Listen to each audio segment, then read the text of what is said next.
तो रॉ में जैसा हमने देखा था कि जो रोमन रेंस है उन्होंने सेथ रॉलिंस को स्टॉम्प मार के अपना बदला लिया था और डब्ल्यूडब्ल्यू इसको एक अलग नाम के साथ बुला रही है। अब जैसे सेथ रॉलिंस के स्टॉम्प को कर्ब स्टॉम्प बोलते हैं, बहुत जमानों पहले इसको ब्लैक आउट भी बोला जाता था। तो डब्ल्यूडब्ल्यू ने जो रील पोस्ट की है वहां पे इन्होंने इसको ट्रैबल स्टॉम्प का नाम दिया है। ऐसा क्यों महसूस हो रहा है कि ये जो स्टोरी लाइन है पूरी इसके अंदर स्टॉम्प का काफी हैवीली डब्ल्यूडब्ल्यू यूज करे, तो क्या पता आगे इसके अराउंड कुछ स्टोरी भी बना सकते हैं। और जैसे मैंने आपको कल बताया भी था कि 24 घंटों के अंदर शील्ड के तीनों ही मेंबर्स यानी कि Roman Reigns, dean Ambrose, Seth Rollins सबने स्टॉम्प किया था। तो किसी ने ये मेरी वीडियो के नीचे ही कमेंट किया कि सीएम पंक ने भी तो स्टॉम्प मारा था। और अगर आपको इनकी हिस्ट्री पता है तो कैसे शील्ड को बनाने का जो ओरिजिनल आइडिया है वो सीएम पंक का था। तो ना सिर्फ शील्ड के तीनों मेंबर्स ने बल्कि शील्ड के ओरिजिनल आका सीएम पंक ने भी स्टॉम्प मारा। डब्ल्यूडब्ल्यू वैसे लेजेंड इसका स्टोरी में यूज कर सकती है। और भाई इन तीनों की स्टोरी लाइन से रिलेटेड एक वीडियो दिखी मुझे, एक रील दिखी, तो मैंने शेयर करी अपनी इंस्टाग्राम की स्टोरी में। मतलब मैं आई थिंक पहले खुद कह रहा था कि यार ये थोड़ा बैकअप प्लान जैसा लग रहा है, लेकिन फिर मैंने ये भी बोला था कि एक बार स्टोरी शुरू कर देंगे तो फिर कोई बात नहीं करेगा कि कैसे बैकअप प्लान था, फर्स्ट प्लान था, सेकंड प्लान था। मजा इसकी स्टोरी को देखने में आएगा और वो रील में जाके वो सॉरी स्टोरी में जाके इंस्टाग्राम की उसे फील कर सकते हो। लेजिट आजकल तो बहुत तगड़े तगड़े आजकल एडिट्स बना रहे हैं ये, चाहे इंडिया की बात करो अपने थोड़े देसी गानों के साथ या फिर बाहर वाले वो जो इंग्लिश वाले सॉन्ग्स यूज करते हैं। Okay, hello chatters, my name is Rohit and you are watching Wrestle Chatter. Welcome है गाइस आपका वॉइस ऑफ रेसलिंग के एक और नए एपिसोड में। और मुझे याद नहीं है कि क्या मैंने कभी इसके बारे में चैनल पे बात करी है या फिर नहीं, लेकिन सोलो सिकोवा के बहुत पुराने वाले ट्वीट्स बहुत वायरल होते हैं, जिसकी वजह से उन्होंने अपना एक बार जो ट्विटर का अकाउंट है उसको डीएक्टिवेट ही कर दिया था। और वो ट्वीट्स क्या थे जहां पे सोलो सिकोवा लिखते थे कि मुझे मैथ से नफरत है, मेरे को कैलकुलेशन नहीं आती, ऐसा वैसा ही बहुत पुराने टाइम के ट्वीट्स हैं जब सोलो सिकोवा बच्चे थे और वो स्कूल में जाते थे। तो सिमिलर तरीके के ट्वीट्स जो है वो रिया रिप्ली के भी आ रहे हैं। आप इस ट्वीट के अंदर देख सकते हो, बिल्कुल साइड बाय साइड रख के ही दिखाया है कि रिया रिप्ली को भी स्कूल जाना पसंद नहीं है और वो कह रही है कि स्कूल मुझे बोर करता। 2013 के जमाने के ट्वीट हैं और सेम जो है वो सोलो सिकोवा के भी ट्वीट है। तो यहाँ पे ये बोल रहे हैं कि अरे ये दोनों कहीं जुड़वा या फिर भाई बहन तो नहीं है, जिस तरीके से इनके सिमिलर ट्वीट्स आ रहे हैं। अब तो वैसे क्योंकि इंटरनेट का जमाना इतना बढ़ चुका है और वो एरा बहुत पुराना भी नहीं है कि जहाँ पे पुराने तुम्हारे जो ट्वीट्स हैं या जो पोस्ट है उसको लेके आपको पता है कि किसी बंदे ने पास्ट में क्या कहा, उसके बेसिस पे उसको आजकल काफ़ी आसानी से रेल देते हैं। वैसे कुछ खास था नहीं लेकिन मुझे इंटरेस्टिंग लगा तो सोचा शेयर कर देता हूँ आपके साथ। बट यस, जो एक खास चीज़ है वो है जॉन सीना की नई मर्चेंडाइज। तो ये देखने के लिए तो इंटरेस्ट था कि अब जॉन सीना तो हील कैरेक्टर में आ चुका है, तो बेई फेस के साथ तो वो रंग बिरंगे कपड़े लेके आ जाता था या फिर उसमें कुछ ना कुछ कोट या मोटिवेशन हो जाती थी। अब क्या होने वाला है तो कुछ कुछ सिमिलर ही आप कह सकते हो। आप इस टी शर्ट को देखो, पीछे से थोड़ा सा डार्क वाला लुक है इसके अंदर और आजकल आपको पता है जो ट्रेंड है उसके अंदर ही है कि पीछे प्रिंट होता है और सामने की तरफ हसल, लॉयल्टी, रिस्पेक्ट, यही बात लिखी हुई है। बाकी एक दूसरी व्हाइट वाली मर्चेंडाइज भी मेरे को वैसे ब्लैक वाली पसंद आई है। तो डब्ल्यूडब्ल्यू ने चेंज तो किया है बट उतना भी नहीं किया। और अभी तो मेन ये इससे फर्क पड़ेगा, मर्चेंडाइज तो अलग बिकती है लेकिन एक बात ये भी तो रहती है कि जॉन सीना खुद क्या वो टी शर्ट पहन के आएंगे, क्योंकि अब तो ये भी एक्सपेक्टेड है कि शायद बंदे के कपड़े चेंज हो सकते हैं। क्या पता अगली रॉ में जो अपीयरेंस है जॉन सीना की वो जॉर्ड्स के साथ हो ही ना, तो देखो अब कुछ भी हो सकता है। ये हील टर्न की वजह से कितनी अलग अलग चीजें अब जॉन सीना कर सकते हैं वो शायद अभी हम ऐसे रियलाइज भी नहीं कर पा रहे, क्योंकि जिस मूवमेंट का बहुत टाइम से इंतजार किया था अब जब वो हुआ है तो देखो उसके पीछे खिचड़ी और धमाका तो तगड़ा ही फोड़ेंगे फिर ये। चलो भाई, फाइनली स्टेफनी मैकमैन का शो कौन सा होने वाला है, पॉडकास्ट कौन सा होने वाला है, पहला गेस्ट कौन सा होने वाला है, सब कुछ हमको पता चल चुका है। तो स्टेफनी मैकमैन का जो शो है उसका नाम होगा स्टेफनीज प्लेसेस, जो कि 26 मार्च को ESPN, Hulu and Disney plus के ऊपर आने वाला है। तो ये आई थिंक एक वीडियो तो मैंने आपको दिखाई दी थी ना, यहाँ पे वो एक यॉट के अंदर घूम रहे हैं ये रोमन रेंस और उनकी पूरी ब्लड लाइन, तो वो ऐसा लग रहा था कि शायद पहला एपिसोड है, ऐसा नहीं है, सीएम पंक के साथ होगा ये। और अगर आपको हिस्ट्री पता है ये पूरी CM Punk, triple H, Stephanie McMahon, Vince McMahon वाली, तो यहां पे जरूर ऐसे सवाल पूछे जा सकते हैं जिसको पता नहीं कितनी बार डब्ल्यूडब्ल्यू के सेंस में कोट किया जाएगा कि याद है सीएम पंक ने उस स्टेफनी मैकमैन के शो में क्या बोला था, क्योंकि इतनी पोटेंशियल तो है इस वाले शो के अंदर, स्पेशली ये स्टेफनी मैकमैन जो होस्ट है और जो गेस्ट सीएम पंक है। तो मेरी तो एक्सपेक्टेशन बहुत ज्यादा है इससे। अब हाँ, भले ही सिर्फ आप बोलोगे है तो इंटरव्यू पॉडकास्ट ही, लेकिन वो पुरानी बातें जो खोद के निकाली जाएंगी वो शायद अब के टाइम में हंगामा कर सकती है। देखो अभी रिसेंटली जो लोगन पॉल का इंपल्सिव पॉडकास्ट हो वहां पे उन्होंने कुछ अंदर की डब्ल्यूडब्ल्यू की बातें शेयर करी, जैसे अभी हमने वो केविन ओवेंस और सैमी ज़ेन का मैच देखा था जहां पे उन्होंने वो बार्ब्ड वाली स्टील चेयर का यूज किया था। तो लोगन पॉल बताते कि ऐसे एक एक चीज जो बिल्कुल रियल थी वो उसको टच करके देख रहे थे तो बहुत ज्यादा शार्प थी। और वो ये कहते हैं कि मेरे को सच में ऐसे लगा कि शायद ये तो सिर्फ ऐसे ही है, एक्चुअल में कुछ और चीज यूज होगी इस मैच में, क्योंकि इतना ज्यादा वो डेंजरस लगा लोगन पॉल को। और अपनी वो थोड़ी पुरानी वाली मेमोरी भी बताते हैं, कहते हैं जब मैं पहली पहली बार आया था ना डब्ल्यूडब्ल्यू में, तो मैंने जब रिंग देखी तो मुझे लगा कि अच्छा चलो ये तो ये वाली रिंग है, जब हम लड़ेंगे तब तो दूसरी रिंग होगी ना, क्योंकि लोगन पॉल को लगा था कि ये तो बड़ी काफी सख्त सी फील हो रही है, दूसरी वाली तो बहुत बाउंसी होती है। तो लोगन पॉल को बताया रहा भैया ऐसा कुछ नहीं है, जो यहाँ पे देख रहे हो वही चीज लाइव टेलीविजन पर भी तुमको करनी है। तो लोगन पॉल कहता है कि तब मेरी जो है वो थोड़ी सी फट गई थी। और ऐसी बात है जब लोगन पॉल बोलते हैं ना, तो ये बेस्ट होता है उन लोगों के लिए जो कि डब्ल्यूडब्ल्यू को स्क्रिप्टेड शो होने की वजह से ये मान लेते हैं कि ये फेक है, बट रियलिटी में चीजें बहुत ज्यादा इससे अलग होती हैं। बाकी नई एक मर्चेंडाइज भी लोगन पॉल की निकाली गई है, और मैं तो कह रहा हूं कि यूजुअली लोग लोगन पॉल की सॉरी किसी भी सुपरस्टार की मर्चेंडाइज खरीदते हैं उसको सपोर्ट करने के लिए, बट ये ऐसी मर्चेंडाइज है जो कि लोगन पॉल को सपोर्ट करने के लिए तो नहीं, उनको गरियाने के लिए है। क्योंकि इस मर्चेंडाइज के अंदर ही आप जो लिखा हुआ देख सकते हो भाई, ये तो पूरा ही है कि जो बंदा नफरत करेगा लोगन पॉल से वही इसको खरीदेगा। बाकी आपने एक मूवमेंट देखा होगा कि रॉ में एंट्रेंस पे उन्होंने एक बंदे की जो टी शर्ट है उसको ही फाड़ दिया था।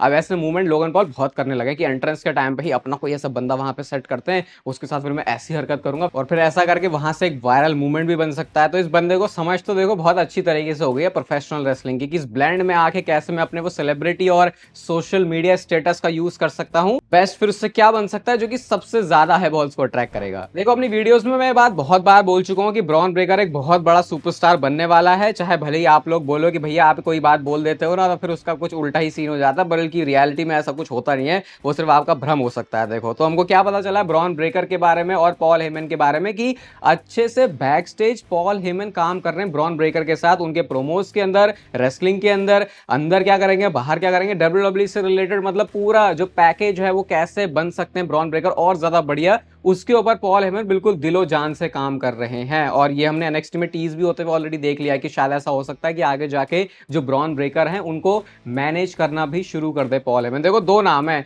ब्रॉन ब्रेकर और ओबा फेमी, ये आने वाले 3 साल के अंदर मुझे लगता है ऐसे होंगे कि इनको फिर हर कोई बंदा ही जानेगा, क्योंकि इनकी प्रेजेंस ही कुछ ऐसी है, या आप बोल सकते हो इनकी क्वालिटी, ये दोनों ही मिलकर जो पैकेज लेके आते हैं। तो मेरे को तो देखो इन दोनों से बहुत उम्मीद है। और पॉल हेमन जिस बंदे के पीछे काम कर रहे हैं, तो कंसिडरिंग पॉल हेमन्स हिस्ट्री, वहां पे नाम ब्रॉक लेसनर, सीएम पंक और रोमन रेंज जैसे हैं। हाँ कर्टिस एक्सेल को थोड़ा मेमोरी से भुला सकते हो आप। देखो शायद मैं आपको कुछ कंफर्म करके बता सकता हूँ एलेक्सा ब्लेस के बारे में और उनके रेसलमेनिया स्टेटस के बारे में। तो कुछ दिन पहले मैंने आपको बताया था कि जो एलेक्सा ब्लेस है वो वाइट सिक्स के साथ अलाइन हो जाएंगे और फिर शायद उनका जजमेंट डे के साथ कुछ कहानी बन सकती है। अब देखो वो तो अभी बात रूमर्स में ही, लेकिन एक बात कंफर्म हो चुकी है कि इस रेसलमेनिया के अंदर एलेक्सा ब्लेस और वाइट सिक्स की एक इंपॉर्टेंट स्टोरी लाइन तो डब्ल्यूडब्ल्यू ने ऑलरेडी प्लान कर ली है, यानी इनका कुछ ना कुछ तो सीन होने वाला है। अब मैं तो ये भी कह रहा हूं कि स्टोरी लाइन तो ये भी हो सकती है कि क्या पता एलेक्सा ब्लेस और ये judgment Alexa Bliss and Wyatt Sicks को साथ में आके किसी के अगेंस्ट जाने की जरूरत ही ना पड़े। स्टोरी ये भी तो हो सकती है कि एलेक्सा ब्लिस कैसे वाइट सिक्स तक पहुंचेंगी, क्योंकि ये थोड़े से क्रिप्टिक तो रहते ही हैं, तो इससे पहले कि फुल्ली तरीके से ज्वाइन करें एलेक्सा ब्लिस, शायद इसके अराउंड में कोई स्टोरी बन सकती है एंड देन फिर जाके इनका कोई मैच बने। बट मेरे को तो देखो मैं इस आइडिया के अगेंस्ट हूँ, मेरे को वो गॉडेस वाला एलेक्सा ब्लिस का ही 2016 वाला, उससे पहले वाला एनएक्सटी वाला जो गिमिक है वो ज्यादा पसंद आता था, 17 वाला। बट आई थिंक डब्ल्यूडब्ल्यू को मर्चेंडाइज के मामले में, फिर प्रॉफिट बनाने के मामले में ये वाली एलेक्सा ब्लिस ज्यादा सही लगती है, क्योंकि वो लिली भी लेके आ जाती है फिर, तो शायद ये एक रीजन हो सकता है। बट पता नहीं यार, मैं तो अभी भी उसी मोमेंट, मेरे लिए तो एलेक्सा ब्लिस का रिटर्न तब होगा जब वो उनका गॉडेस वाला गिमिक दोबारा वापस आएगा। देखो नेगेटिव चीज तो ये है, बट रियलिटी यही है, और ऐसा हो सकता है कि कुछ टाइम में जो नाकामुरा है वो डब्ल्यूडब्ल्यू कंपनी से निकाल दिए जाएं। तो भाई पूरा इसकी पुरानी टाइमलाइन से सारी चीजें रिपोर्ट हुई है, जो डर्ट शीट्स बोलते हैं, उन्होंने ये बोला कि पहले के टाइम से नाकामुरा को बड़ा सुपरस्टार देखा जाता था, लेकिन जब एक बड़े सुपरस्टार की डील रिन्यू होती है ना, तो वो 5 साल या फिर उससे ज्यादा की होती है। लेकिन ऐसा 2 बार हो चुका है नाकामुरा के साथ कि उनके साथ जो है 3-3 साल की जो डील है वही साइन करी गई है, और अब 2025 में उनका जो कॉन्ट्रैक्ट है वो खत्म हो रहा है। अभी रिसेंटली उन्होंने चैंपियनशिप भी हार ली है, तो ऐसा हो सकता है कि डब्ल्यूडब्ल्यू रेसलमेनिया के बाद जो उनकी डील है उसको रिन्यू ना करे और इसकी वजह से वो कंपनी से निकल जाए, मतलब निकाले ना जाए, निकल जाए, कि डब्ल्यूडब्ल्यू उनको साथ में और रखे ही ना। और बहुत सारे लोग एक फेल्ड एक सुपरस्टार भी मानते हैं नाकामुरा को, क्योंकि जिस तरीके से वो रॉयल रंबल जीते थे, बट डब्ल्यूडब्ल्यू ऑडियंस ने कभी उतना ज्यादा उनको भाव दिया ही नहीं था जैसा वो हाइप लेके आए। बट अभी मेरे को लग रहा है कि मिड कार्ड में उनका एंट्रेंस और उनका जो सारा काम था वो अच्छा था, बट फिर वही है एक बहुत इंपॉर्टेंट, वो कोई फ्यूड वैसे भी फिर यूएस टाइटल के साथ नहीं दे पाए। तो देखो अब जो फ्यूचर है वो अनसर्टेन लग रहा है नाकामुरा का, और वैसे भी अब तो डब्ल्यूडब्ल्यू में काफी ज्यादा कॉमन भी हो गया है कि क्या फर्क पड़ता, कोई कितना बड़ा नाम था, अगर वो अभी काम नहीं आ रहा तो फिर उसको हम निकाल देंगे। और शायद ये चीज नाकामोरा के साथ हो सकती है अगर अब उनका जो कॉन्ट्रैक्ट है वो रिन्यू नहीं हुआ, क्योंकि वो एक काफी अलार्मिंग चीज है कि 5 साल का कॉन्ट्रैक्ट होता है बड़े सुपरस्टार्स को, और इतने टाइम से अगर नाकामोरा है अब भी 3-3 साल की डील मिल रही है, तो इसका मतलब कि कुछ तो डब्ल्यूडब्ल्यूई थोड़ा सा अनसर्टेन है नाकामोरा को लेके भी। तो देखते हैं अब क्या होगा नाकामोरा के साथ। मंडे नाइट रॉ में जो सेथ रॉलिंस और सीएम पंक का स्टील केज मैच हुआ था, उसमें वो जो मिडिल फिंगर दिखाने वाला मूवमेंट था, उसमें कैसे डब्ल्यूडब्ल्यूई ने ब्लैक स्क्रीन लगा दी थी, तो इसके पीछे रीजन क्या है भैया? हम तो कह रहे थे नेटफ्लिक्स पे जाके अब ऐसा प्रोडक्ट हो जाएगा, डब्ल्यूडब्ल्यूई बहुत ज्यादा उल्टी सीधी चीजें दिखाना शुरू कर देगी हमको, लेकिन उसके पीछे की पूरी क्लैरिटी आ गई, और वो ये है कि नेटफ्लिक्स ने तो कहा कि भैया जो करना है करो। डब्ल्यूडब्ल्यूई वाले खुद ही पीछे हट गए इस चीज से। उनको लगा कि अब के टाइम पे ऐसा मिडिल फिंगर दिखाना सेथ रॉलिंस का और सीएम पंक का वो इतना शोभा नहीं देगा, तो इस वजह से उन्होंने वो चीज दिखाई नहीं। तो ऐसा कुछ नहीं था कि नेटफ्लिक्स के ऊपर उनके ऊपर कोई प्रेशर आया कि भाई तुम ऐसे नहीं कर सकते, मतलब कि डब्ल्यूडब्ल्यूई का खुद का ही कॉल था। अब मुझे समझ में ये नहीं आया कि अच्छा उनको ये चीज सेंसिटिव लग रही है, फिर तो ऐसी और भी काफी सारी चीजें होती है जो उससे ज्यादा सेंसिटिव है। तो वही है, उस मूवमेंट पर उस बंदे को क्या महसूस हो रहा है जो कि इस मैच को प्रोड्यूस कर रहा है, फिर इसके पीछे उसके हिसाब से होगा। बाकी इतना भी इसको सीरियसली नहीं ले सकते। आपकी मिडिल फिंगर ही नहीं दिखाने दी तो फिर इसका मतलब तब ये भी नहीं होगा। हर हर हर मुद्दे को, हर सब्जेक्ट को हमेशा फिर ये अलग तरीके से ही देख रहे हैं। कोशिश तो देखो मैंने बहुत करी, लेकिन जॉन सीना की जो पोस्ट है मेरे से वो इग्नोर तो नहीं हो रही, तो फिर से आपको मैं दिखा देता हूँ। सबसे पहले तो इंस्टाग्राम पर उन्होंने क्या पोस्ट किया है, ये यहाँ पे आप देख सकते हो कि ये एक फोटो है। पहले तो आपको समझ नहीं आएगा, लेकिन फिर यहाँ से जॉन सीना उस हील टर्न की बात कर रहे हैं। जैसे एक बार डब्ल्यूडब्ल्यूई में उन्होंने पहले भी नहीं किया था, अच्छा तुमको हील टर्न चाहिए तब तुम मुझे पसंद करोगे, उन्होंने क्या किया था, अपने जो पैर है उसको ऐसे हील को जो है टर्न कर दिया था। तो वही चीज आई थिंक वो इस वाली पोस्ट के साथ भी बताना चाह रहे हैं। और फिर ट्विटर पे भी उन्होंने एक ट्वीट किया जहां पे लिखते हैं कि with practice eventually you will get it right, लेकिन with enough practice you will never get it wrong. तो क्या वो अपने इस हील टर्न के पीछे मेहनत, मशक्कत, काम की बात कर रहे हैं? देख लो भाई, अब तो आप मान ही सकते हो कि उनके जो ट्विटर के ट्वीट्स हैं वो उनकी स्टोरी लाइन से लिंक करके बन रहे हैं।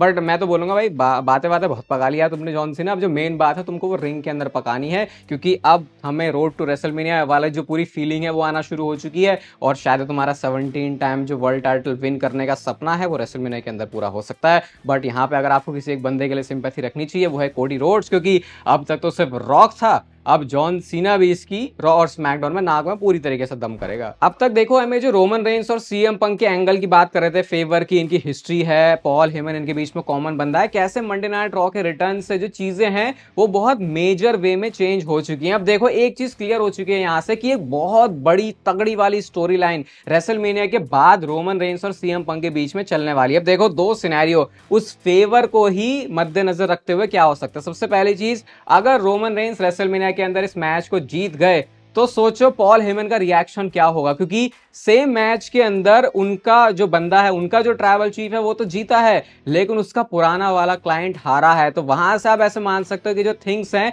वो डिफरेंट डायरेक्शन में जाना शुरू हो सकती हैं रोमन रेंस और पॉल हेमन के बीच में। लेकिन एक बहुत बड़ा बम अगर डब्ल्यूडब्ल्यूई फोड़ना चाह रहे हैं यहाँ पे, तो एक क्लियर एंगल होगा कि रोमन रेंस से अब एसोसिएट नहीं रहेंगे पॉल हेमन। वो बोलेंगे कि भैया मैं तो अपने सीएम पंक के साथ जा रहा हूं, और वो चीज शुरुआत करेगी रेसलमेनिया के बाद भी रोमन रेंस और ये सीएम पंक के बड़े मैच के लिए। रोमन रेंस और सीएम पंक का बड़ा मैच देखो आप कहां करवा सकते हो, सर्वाइवर सीरीज में करवा सकते हो।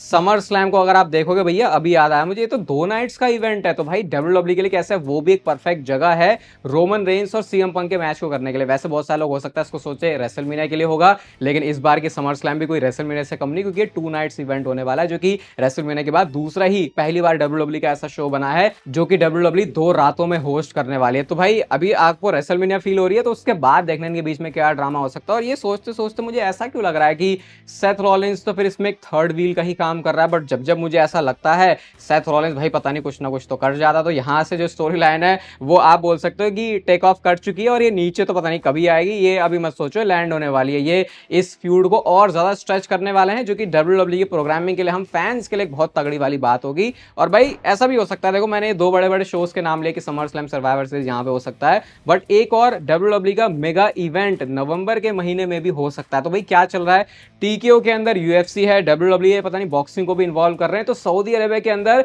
तीनों शोज डब्ल्यूडब्ल्यूई लेके जा सकती है, अपने यूएफसी के भी, डब्ल्यूडब्ल्यूई के भी और बॉक्सिंग के भी। और वहां पे अभी ऐसे रूमर्स आ रहे हैं कि इस टीक्यू अम्ब्रेला के अंदर नवंबर का महीना स्पोर्टिंग इवेंट के अंदर बहुत ज्यादा बड़ा होने वाला है। और आपको पता ही है कि फिर सऊदी अरेबिया के अंदर वाले जो लोग हैं उनके पास कितने सारे पैसे हैं, तो इस हिसाब से आप कह सकते हो कि नवंबर का महीना भी WWE के सेंस में ही बहुत बड़ा हो सकता है। बाकी ओवरऑल तो टीकेओ के लिए वैसे ही मेजर मंथ रहने ही वाला है। बाकी ठीक है, फिर चलो वीडियो यहाँ तक अगर आप देख ही रहे हो तो आप लाइक कर सकते हो, चैनल को सब्सक्राइब कर सकते हो। ऐसे ही कंटेंट के लिए इंस्टाग्राम पे फॉलो कर लोगे तो थोड़ा सा मजा आ जाएगा। और भाई तब तक फिर लेते रहो जिंदगी के मजे।